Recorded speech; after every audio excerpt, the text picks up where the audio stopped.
Olá pessoal, seja bem-vindo. Meu nome é Vitor Hugo e no vídeo de hoje eu vou falar sobre algumas ferramentas úteis que podem facilitar o nosso dia a dia, tanto para estudar, trabalhar, criar conteúdo, ou então para quem está pensando em ser mais produtivo aí no seu trabalho, no que mexe na internet, certo? E nós somos um grupo, vamos dividir ele em 4 vídeos com 10 minutos aproximadamente cada um, e eu vou fazer a primeira parte.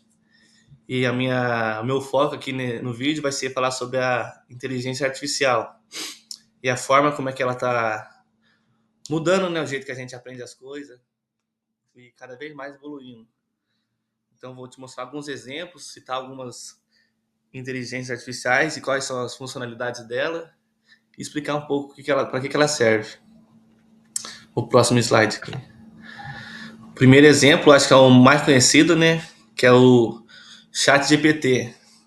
Ele foi desenvolvido pela OpenAI, AI, não sei como é que se diz. Ele é uma inteligência artificial de conversas, em que você faz uma pergunta, um pedido, alguma dica de alguma coisa e ela te responde como se fosse uma outra pessoa, de forma natural e como se fosse uma conversa fluindo com você e outro ser humano.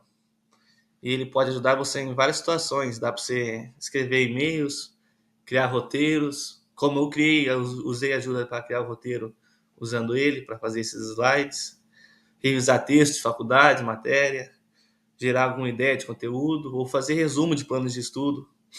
Mas tem que saber usar, não pode deixar o seu projeto, o seu trabalho dependente da inteligência artificial, entendeu? Você tem que trabalhar em conjunto com a sua capacidade humana e a ajuda dela para coisas mais simples, às vezes, de se resolver. Um exemplo aqui, se você pegar o chat GPT e digitar, cria um resumo sobre a Revolução Francesa. Ele já vai te entregar um texto completo, vai com introdução, desenvolvimento, conclusão. Aí o seu trabalho é verificar as fontes, lá em fontes confiáveis, se está de acordo.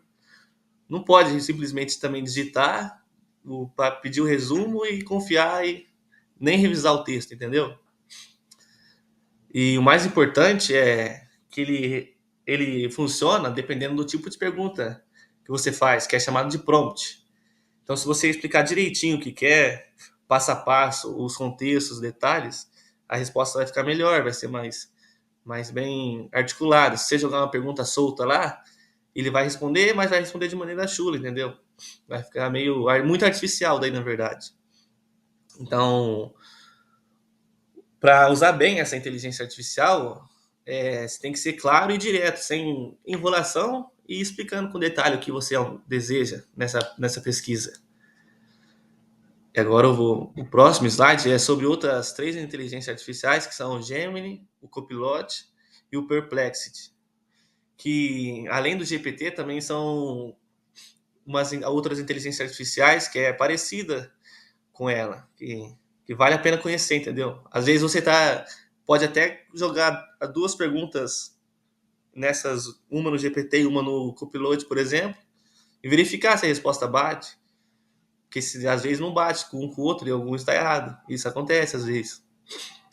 E o Gemini, que eu vou falar um pouco agora, é um exemplo, ele é muito bom para quem já usa o serviço da Google, porque ele já se entrega com o Drive, o Gmail e os Docs, entendeu?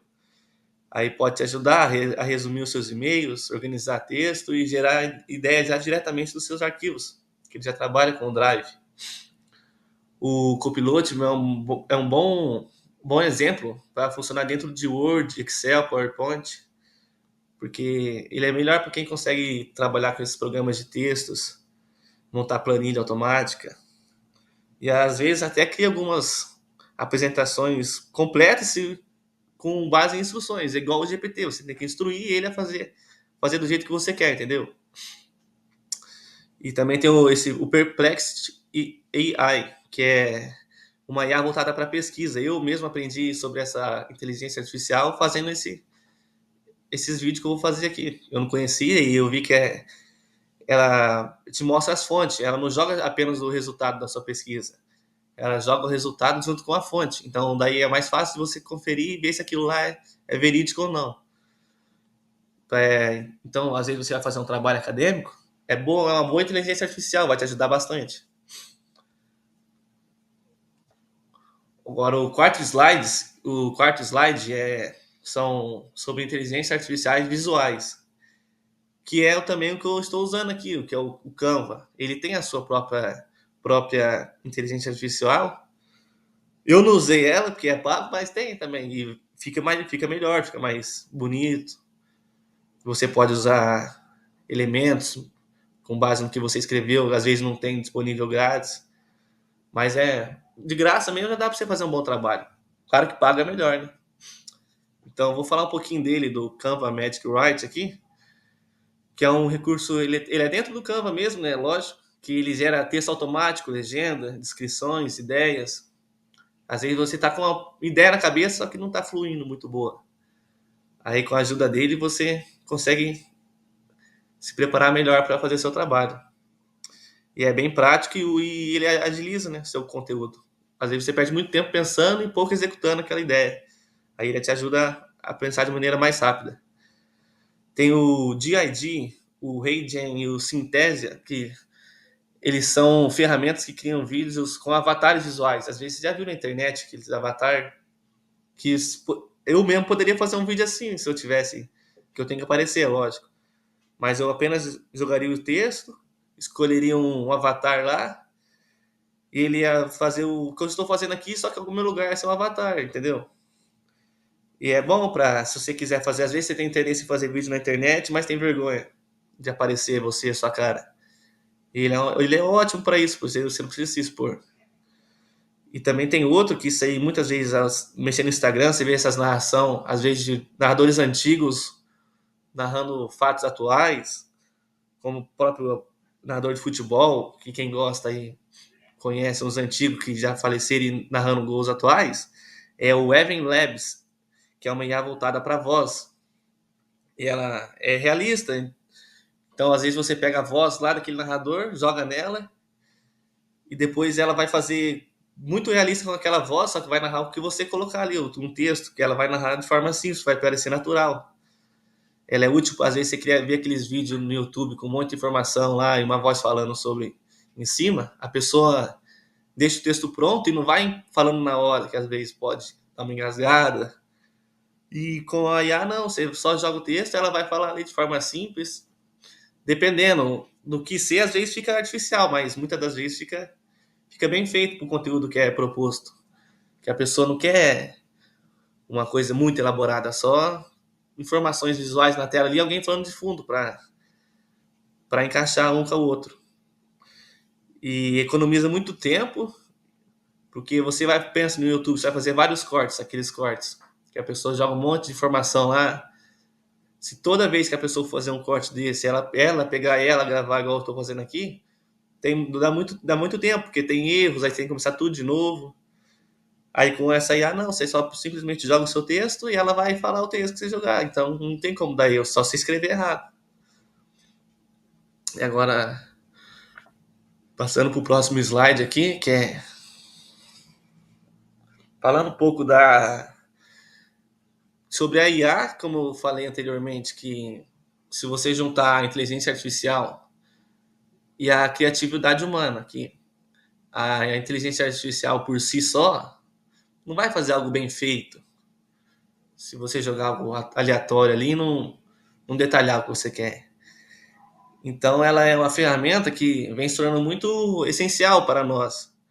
Só que nós temos que entender que ela não veio para substituir, tipo, me substituir ou substituir você que trabalha com internet, que as pessoas pensam isso, né? Que vai acabar programadores, desenvolvedores. Isso aí é mentira, porque ela facilita o nosso trabalho, pode estimular a nossa criatividade, mas em conjunto com nós. Se você pegar algo muito complexo e jogar do zero, não vai dar certo, vai ter erro aí e erro por cima de erro, e se você pegar para você resolver sozinho, você não consegue, porque ela vai virando aquela bola de neve, entendeu? Agora, se você combinar a eficiência da inteligência artificial, que pega coisas de maneira muito mais rápida que nós, e com o seu próprio conhecimento, aí o resultado é muito melhor, porque aquela parte repetitiva, parte simples, e que você tem que fazer tudo manualmente, a inteligência ela é muito boa para isso. Enquanto você foca na coisa mais complexa. uma coisa mais criativa.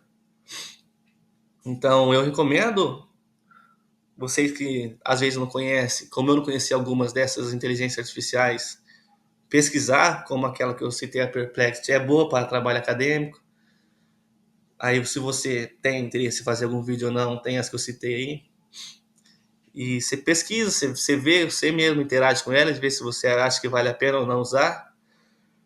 E a minha parte sobre inteligência artificial é isso. Então, muito obrigado a todos que assistiu aí. Até a próxima.